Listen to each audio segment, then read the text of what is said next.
প্রিয় দর্শক, আপনারা জানেন যে বেশ কিছুদিন ধরে বাংলাদেশ অগ্নিগর্ভ হয়ে পড়েছে।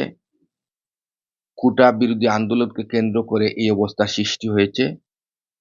২০১৮ সালেও কোটা বিরোধী আন্দোলন হয়েছিল। এই আন্দোলনের পরে কোটা প্রথা বাতিল করা হয়। এরপরে মুক্তিযোদ্ধাদের পক্ষ থেকে আদালতে রিট করা হয়। এরপর জুলাই মাসে এসে এই আন্দোলন বাংলাদেশের চারদিকে ছড়িয়ে পড়ে। এই কোটা বিরোধীদের উপর পুলিশি নির্যাতন, নিপীড়নের প্রতিবাদে বিভিন্ন দল মতের মানুষ রাস্তায় নামেন। তখন পুলিশ গুলি চালিয়ে এ পর্যন্ত ১৩৮ জনকে নিহত হয়েছেন। আসলে ১৩৮ জন নিহত হয়েছেন, যেটা বিভিন্ন সংবাদ মাধ্যম এবং আমরাও চেষ্টা করছি বিভিন্ন মাধ্যমে আমাদের প্রতিনিধির মাধ্যমে এই তথ্যটা তুলে ধরার জন্য। বাট এই সংখ্যাটা আরো অনেক বেশি হতে পারে। কারণ পুলিশ এবং হাসপাতালের পক্ষ থেকে এই মুহূর্তে কোনো তথ্য দেওয়া হচ্ছে না। শনিবারও ২৫ জন নিহত হয়েছেন বলে বিভিন্ন সংবাদ মাধ্যম জানিয়েছে। তো আমরা এছাড়াও আপনাদেরকে আরেকটি তথ্য জানাই। বিরোধী আন্দোলনে যারা নেতৃত্ব দিচ্ছিলেন তাদের মধ্যে নাহিদ ইসলাম হচ্ছেন অন্যতম, যাকে গত শুক্রবার গভীর রাতে তার বন্ধুর বাসা থেকে আটক করা হয়।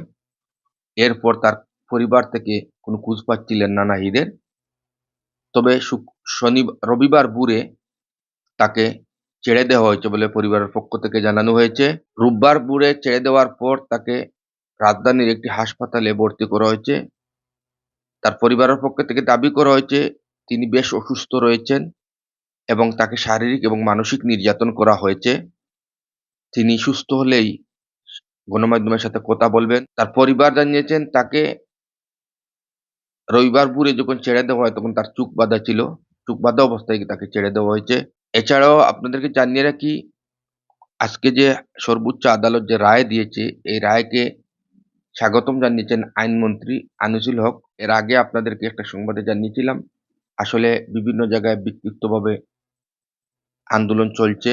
মানুষ রেল লাইন সহ বিভিন্ন জায়গায় অবরোধ করার চেষ্টা করছেন।